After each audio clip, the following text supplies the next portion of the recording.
वैसे तो भारत के वैज्ञानिक आज भी दुनिया में किसी से कम नहीं हैं। इस बात का अंदाज़ा आप इसी से लगा सकते हैं कि जिस मार्स मिशन को नासा और अन्य अंतरिक्ष एजेंसियां अपने कई प्रयासों में अरबों डॉलर को खर्च करने के बाद कर पाईं, वहीं हमारे भारत के वैज्ञानिकों ने अपनी पहली ही कोशिश में मंगलयान को सफलतापूर्वक मंगल ग्रह पर भेज दिया, और वो भी सिर्फ बहुत ही कम खर्च में, जो आज तक मंगल ग्रह पर भेजा जाने वाला सबसे सस्ता अंतरिक्ष यान है। और सिर्फ यही नहीं, दुनिया का सबसे छोटा कण जिसको हम गॉड पार्टिकल या हिग्स बोसान कहते हैं, उसकी खोज भी अपने भारत के ही महान वैज्ञानिक सत्येंद्र नाथ बोस ने की थी, और उन्हीं के नाम पर इस कण का नाम हिग्स बोसान रखा गया है।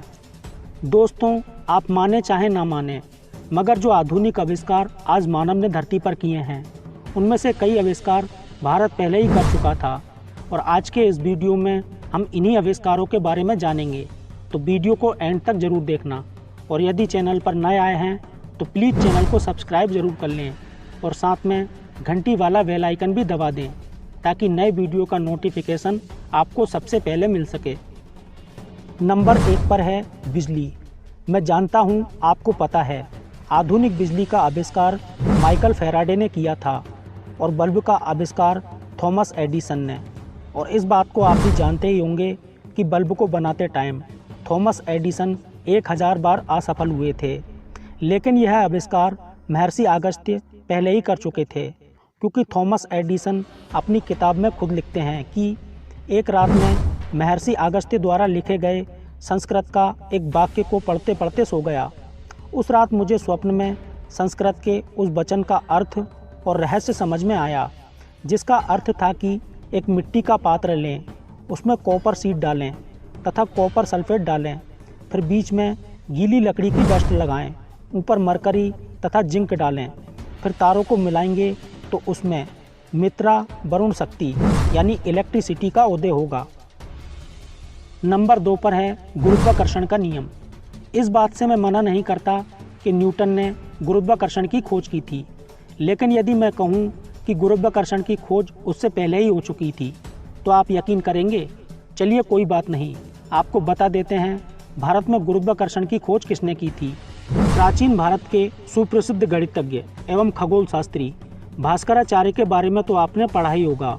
उन्होंने एक ग्रंथ लिखा था जिसका नाम सिद्धांत शिरोमणि है, और जिसको विभिन्न भाषाओं में ट्रांसलेट भी किया गया, और यूरोप में यह किताब खूब प्रचलित भी हुई। उन्होंने अपनी इस किताब में कहा है कि पृथ्वी अपने आकाश का पदार्थ स्वशक्ति से अपनी ओर खींच लेती है, इस कारण आकाश का पदार्थ पृथ्वी पर गिरता है। अब तो मैं नहीं बताऊंगा, आप खुद ही सोच लीजिए कि गुरुत्वाकर्षण को पहले न्यूटन ने समझा या महान खगोल शास्त्री भास्कराचार्य द्वारा। नंबर 3 पर है एरोप्लेन। आप सोच रहे होंगे कि एरोप्लेन का आविष्कार तो राइट ब्रदर्स ने किया था, क्योंकि आपने बुक्स में वही पढ़ा है। तो आपकी जानकारी बिल्कुल सटीक है, क्योंकि यह बात सच भी है कि आधुनिक विमानों का जनक राइट ब्रदर्स को ही माना जाता है।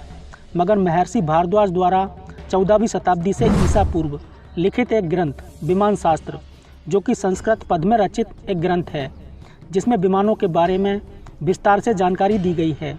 साथ ही साथ हवाई युद्ध के नियम भी बताए गए हैं। गोधा, परोक्ष, पुष्पक, इन सभी विमानों का उल्लेख तो हमारे ग्रंथों में मिलता ही है। इससे जाहिर होता है कि पहले ही विमानों का आविष्कार हो चुका था, और इसका जन्मदाता भारत ही था। नंबर 4 पर है सर्जरी। इस बात से तो आप बखूबी वाकिफ़ होंगे कि आजकल प्लास्टिक सर्जरी का उपयोग बहुत ज़्यादा किया जाता है, खासकर फिल्म इंडस्ट्री में तो इसका बहुत ही ज़्यादा उपयोग होता है। कुछ अभिनेता और अभिनेत्रियाँ अपनी खूबसूरती बढ़ाने के लिए इसका उपयोग करते हैं, तो कुछ फिल्मों के कैरेक्टराइजेशन के लिए इसका उपयोग होता है। पश्चिमी देश के लोग तो इसको उनके द्वारा की गई एक बहुत बड़ी खोज मानते हैं, और हम भी मानते हैं। भले ही आधुनिक सर्जरी का आविष्कार भले ही उन्होंने किया हो, लेकिन भारत में 3000 साल पहले सर्जरी का आविष्कार हो चुका था। महर्षि सुश्रुत ने 1000 ईसा पूर्व अपने समय के स्वास्थ्य चिकित्सकों के साथ मिलकर कृत्रिम अंग लगाने, पथरी का इलाज करना और प्लास्टिक सर्जरी जैसी रोगों को ठीक करने की युक्ति खोज ली थी। नंबर 5 पर है पहिए का आविष्कार। आज से करीब 5000 साल पहले महाभारत और रामायण में भी पहियों का वर्णन मिलता है और ग्रंथों से ये बात स्पष्ट होती है कि उस वक्त के जो युद्ध लड़े गए थे वे रथ पर ही लड़े गए थे और भगवान श्री कृष्ण अर्जुन के रथ के सारथी भी बने थे।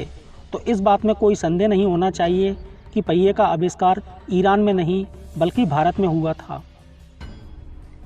दोस्तों, भारत के प्राचीन आविष्कारों के बारे में आपको क्या लगता है?